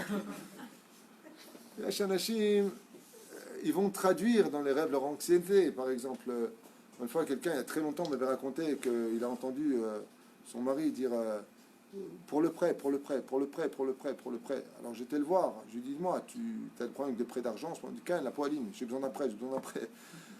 Il pense. Il y a des gens qui témoignent comme ça, qui ont vu que la grand-mère, par exemple, qui était dans un autre pays, elle partait, ils l'ont vu, ils ont dit comme ça en parlant. C'est le roi. C'est ce que je suis en train de te dire. Ils ont vu que la grand-mère Il n'a rien ami. C'est quand ils voient des choses et qu'ils les traduisent. Alors ça, on peut le provoquer. Et ça s'appelle, c'est un métier aujourd'hui qui est reconnu par la médecine de plus en plus, l'hypnose. L'hypnose, c'est de plonger une personne dans exactement cet état d'esprit. C'est-à-dire, on va te mettre dans la conscience de ta neshama, mais on va faire parler ton ruach. Alors, ils ne connaissent pas ces notions dans l'hypnose de ruach et neshama, mais ils connaissent le fonctionnement de ces deux pôles-là. Et il arrive que la neshama, quand elle est montée et que le ruach est encore présent, cet esprit donc qui est en nous, qui est le vrai nous, mais au niveau du cœur, eh bien, le cœur va exprimer pendant le sommeil des paroles qui vont être dites dans l'inconscience de la neshama. Et pour cela, il y a des choses à faire, comme par exemple caresser la main, si la personne n'est pas nida ou sédère, si c'est possible de le faire, caresser la main par douceur. Il faut faire très attention dans le sommeil, très très attention dans le sommeil. Tout ce qui touche à un sommeil, de ne faire appel qu'à la douceur. Même si une personne fait un cauchemar, faites très attention à ces notions-là, je ne vais pas rentrer dans le détail, mais tout ce qui touche au sommeil, même quand vous arrivez à un enfant du sommeil, il est en retard pour l'école. La dernière des choses à faire, c'est de rentrer violemment dans la chambre, pousser comme ça les rideaux, lui hurler dessus, lève-toi, tu vas encore rater. Surtout pas ce genre de choses. Le sommeil, c'est revenir de mondes qui sont très élevés, et c'est comme un avion qu'on viendrait faire atterrir très violemment par terre. Ça peut faire un dysfonctionnement au niveau de l'esprit. Faites attention à cela. Voilà. Le côté blague, je te réveille comme ça, et ainsi de suite. jeter de l'eau et tout ça. Mamache l'eau, jeter de l'eau, mais ça va pas, non. Ah, c'est ça que j'ai vu, tu m'avais un verre d'eau. Je me suis réveillé un matin à 5 heures et j'avais avec un seau d'eau, elle me regarde comme ça. C'était ça. Okay. Alors celui qui ronfle, on peut le réveiller ou pas? Celui qui ronfle, il y a plusieurs solutions à cela. La première, il y a aujourd'hui des appareils, mais il faut comprendre pourquoi est-ce qu'ils ronflent. Est-ce que, par exemple, une personne, une femme, les femmes en général ne ronflent pas beaucoup, il y en a qui ronflent kind of fine, il y en a d'autres, ça va. Il y en a d'autres, c'est très fin. Quand même. Des fois, tu rentres dans la chambre, tu ne sais pas si c'est un monstre ou bien. Shalom. Ah, pardon. Non, il y a des ronflements. Alors, ça dépend. Qu'est-ce qui provoque les ronflements pendant le sommeil? Je préférerais que docteur prenez ma place pour ce genre de choses. En général, la fatigue de secondos. La fatigue, des gens qui ne ronflent pas du tout peuvent tout à fait ronfler s'ils sont vraiment dans une fatigue extrême. Le deuxième problème, c'est un problème de nasal.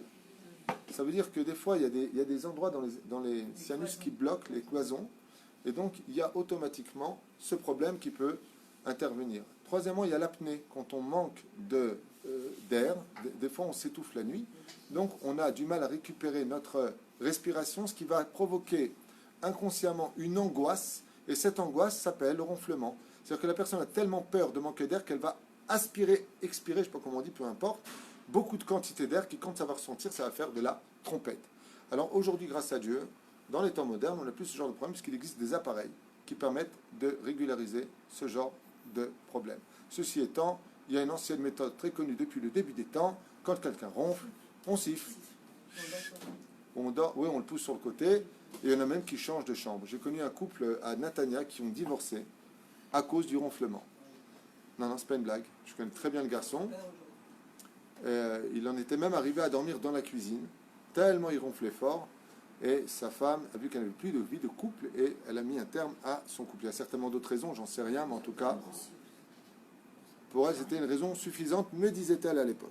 C'est vraiment un problème. Ken, Une dernière question. je t'en Je prie. demande, est-ce que pendant la nuit, quand les Neshamot montent, Oui, est-ce qu'elles se rencontrent entre elles, absolument.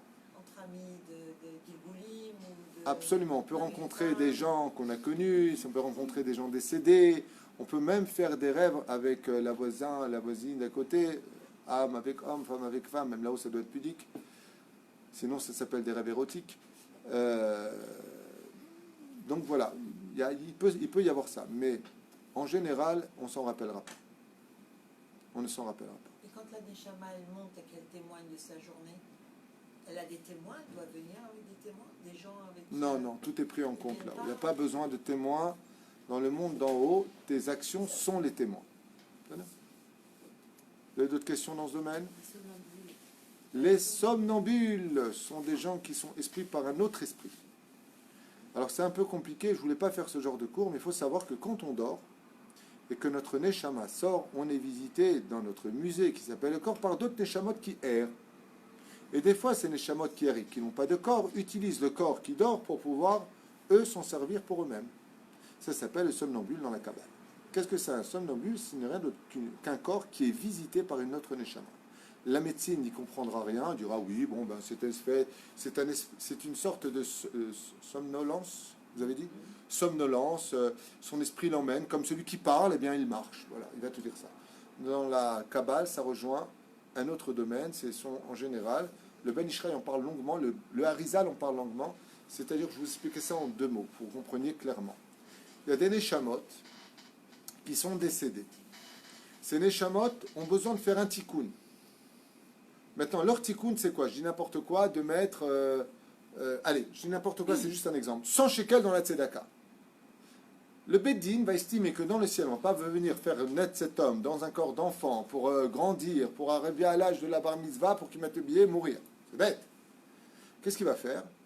Il va voir dans le monde d'en haut qui demain va mettre un billet de 100 shekels dans la tzedaka.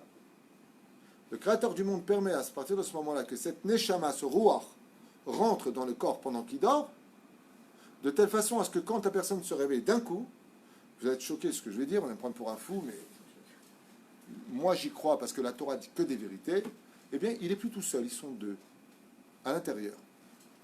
Et quand il va mettre sa tzedaka, il va participer à travers ses membres dans cette mitzvah-là, il accomplit son mitzvah. Quand la personne va redormir le soir, il ressort tranquillement. Et tu ne le sais pas.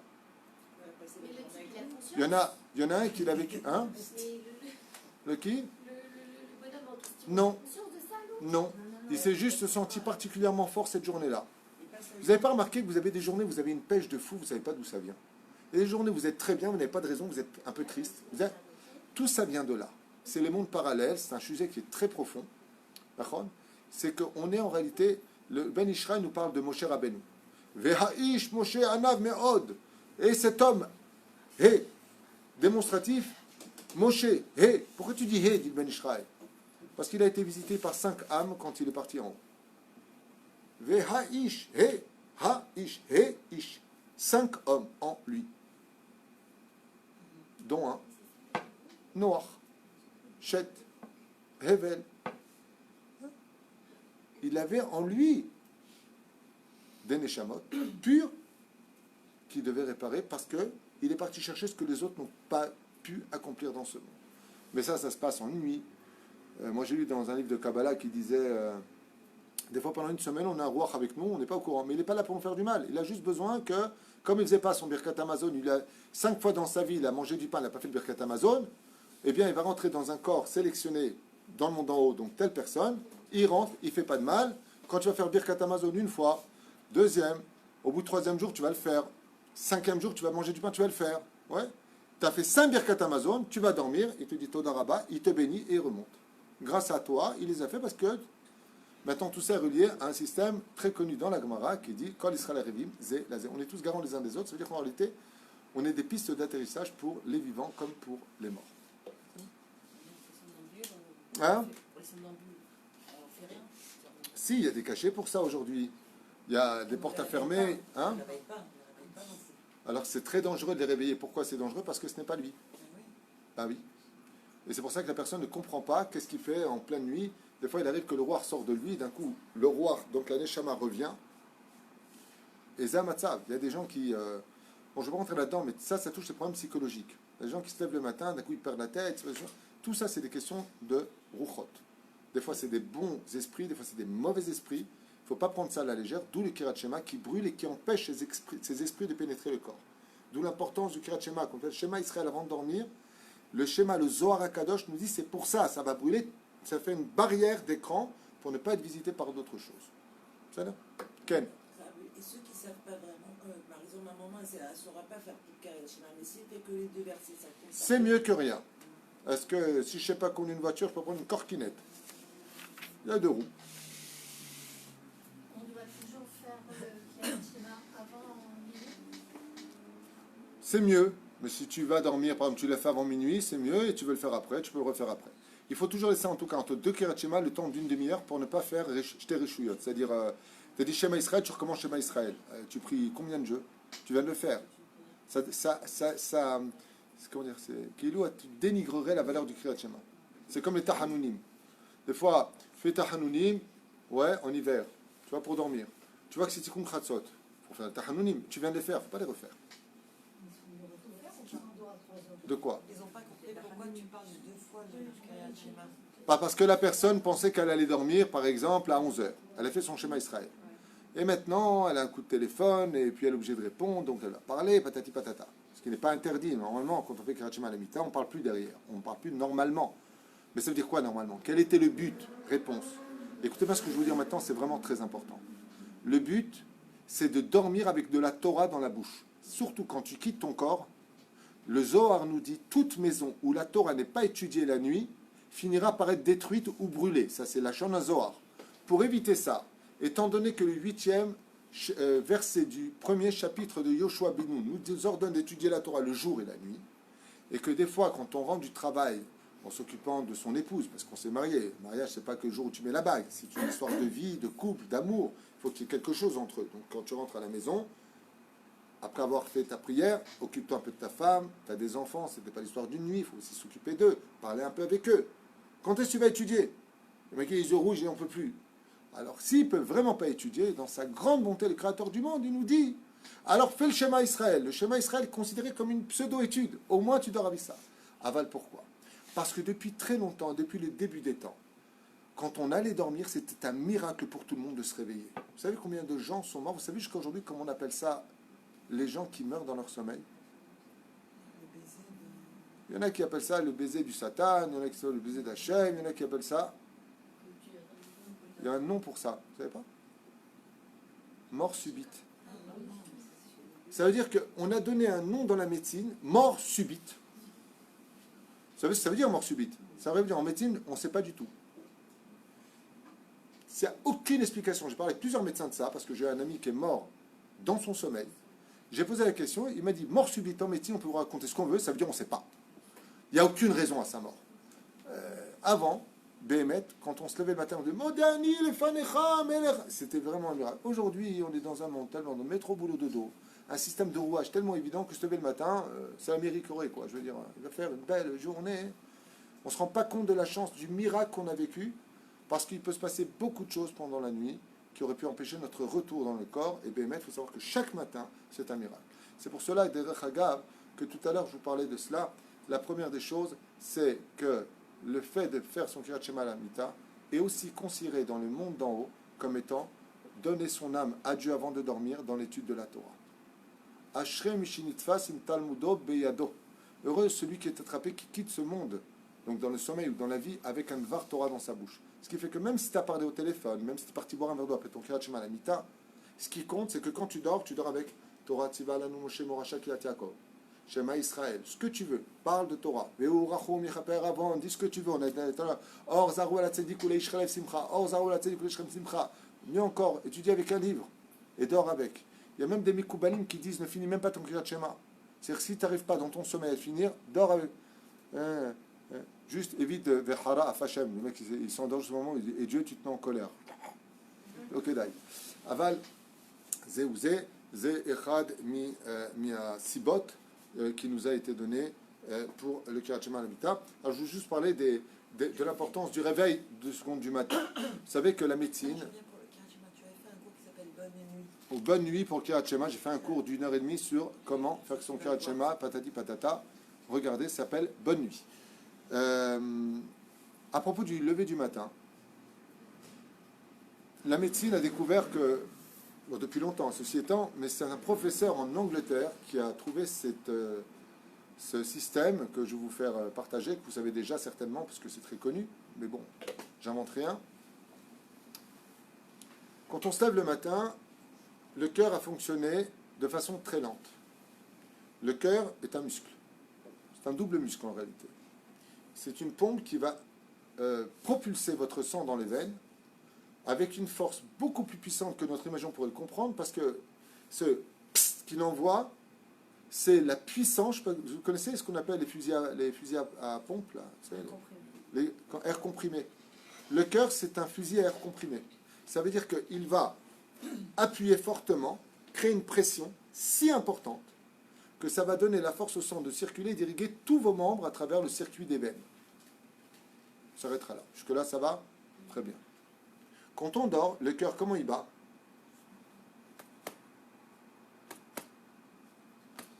Pourquoi? Parce que comme tu fais aucun effort, il n'y a pas besoin. Par exemple, quand tu cours, comment il bat ton cœur? D'accord? Quand tu es angoissé? La reine, quand maintenant tu dors, ton corps, il est au repos. Donc les muscles n'ont pas besoin de beaucoup. Donc le cœur se repose quand tu dors. Le problème, c'est que dès que tu te lèves, ce geste-là va provoquer chez toi un besoin où ton sang il a intérêt à courir vite maintenant dans tes veines pour pouvoir te mettre en application ton corps. Un médecin qui a découvert que pour que le corps, quand tu te lèves doucement, irrigue tout ton système et tous tes membres jusqu'au cerveau, il faut exactement combien de secondes? 12 secondes. La Torah nous a demandé, non pas pour une question médicale, c'est évident, la Torah nous demande par rapport à une reconnaissance de Dieu, de dire exactement 12 mots dès que tu te lèves. Avant de mettre le pied par terre, tu ouvres tes yeux et tu diras Modé ani lefanecha, melech chai vekayam, sherzarta bi nishmati, bechemla rabba emunatecha. Bechemla, pardon, virgule, rabba emunatecha. Point. On a exactement 12 mots. Pour dire que Béhémet, quand on réveille quelqu'un, si vraiment quelqu'un est en retard et que vous voulez qu'il arrive à l'heure et que vous voulez que sa journée se passe bien, au lieu de lui crier dessus, réveillez-le avec des mots d'amour. Et si vous dites quoi, mais ça ne marche pas, il redort, recommencez à le réveiller avec des mots d'amour. Le seul problème, c'est qu'à la fin, c'est vous qui allez dormir près de lui. C'est bien.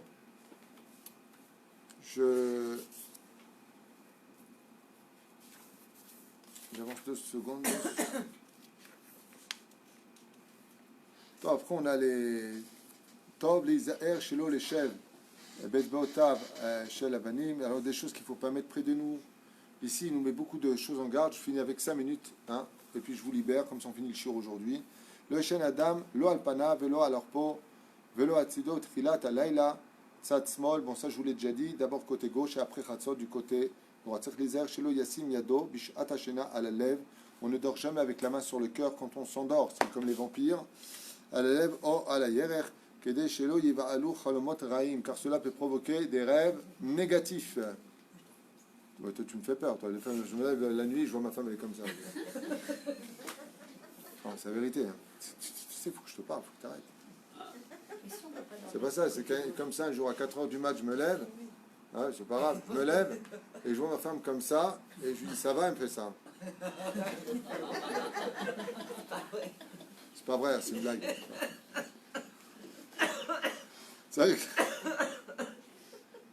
C'est pas vrai, mais. Oh, on ne dort jamais dans un lit où les pieds sortent du lit, ce qui provoquerait des maladies dans les jambes avec le temps. Kemochen, on ne fait jamais pipi dans un pot de chambre allongé, qui provoquera des maladies de jambes plus tard. C'est-à-dire un lit trop petit. Oui, là où les pieds y sortent, l'okedai. Il faut toujours que le talon soit posé et non pas pendu, suspendu au-dessus du lit.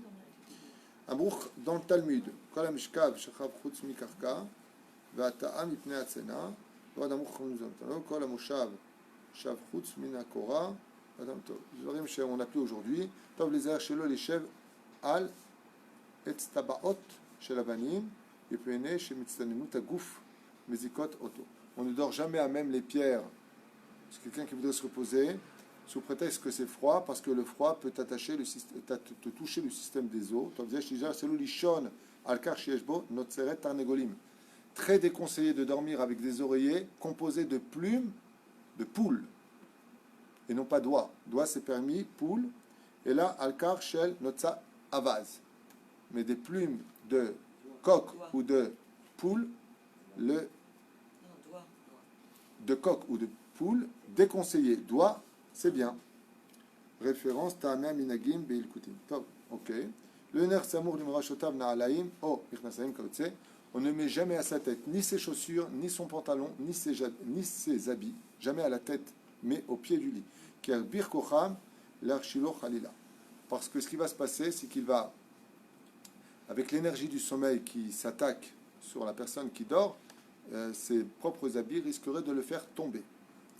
Plus tard, il y a des influences négatives.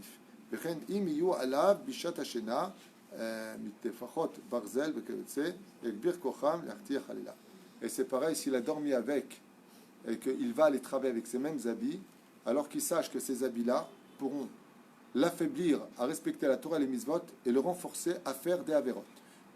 Donc, vous voyez combien ça prend au sérieux. Lo ishan tachat dekel yechidi velo yifne ben dekel lekotel. On ne dort jamais en dessous d'un palmier. Jamais. C'est en général qui sont sur les palmiers les shindalet. On ne dort jamais sous les palmiers, et entre un palmier et un mur non plus. Vechen lo ishan tachat ilan ou egoz. Ni un arbre, on ne dort jamais sous un arbre ou un noyer. Vasour, la lune, et bien entendu, un des endroits les plus interdits à dormir, c'est au cimetière. Le médecin nous dit pourquoi. Lo yamot pitom miyad achar hashena, ela yishem me'at kol. Est-ce qu'on doit dormir les pieds face à la porte? Oh, les kivunim. Comment est-ce qu'on dort? Tsurat hashena v'kivun amitot. Yishan adam lo alpana v'chule v'chule. Tzarich lazar shelo yasim yado b'shat zeh. Où est-ce que c'est les kivunim? Ya, j'ai ici. Shena b'chudut bena'alaim.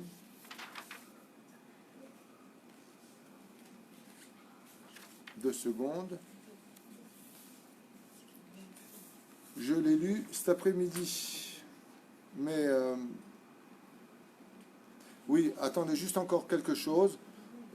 Interdit de dormir seul, aussi bien dans une chambre que dans une maison. Et si on doit dormir seul, on laissera toujours une lumière allumée de peur d'être visité par Lily. Vous avez compris de qui je parle, qui fait faire des rêves érotiques, ou pire encore, même dans une chambre seule. Ce qui est très dommage aujourd'hui dans notre éducation d'individualisme, c'est que nous, avant, on dormait plusieurs dans une chambre. On apprenait à vivre dans la famille, les sœurs dormaient avec les sœurs, les frères avec les sœurs, c'était très agréable. Aujourd'hui, c'est chacun sa chambre, chacun son ordinateur, chacun son truc, et c'est très dommage. Un enfant, L'automne, ou une jeune fille qui dort seule dans une chambre, il faut laisser une petite lumière ou la porte ouverte. ou la porte ouverte. Oui. Et si elle ne garde pas la C'est halakha. Ah, à la fin. Hein. C'est mouva b'shulchan aruch. Lo yeshan adam yechidi. De peur qu'il soit visité. Donc à deux, non. Juste, Excusez-moi, je n'ai pas compris. quoi?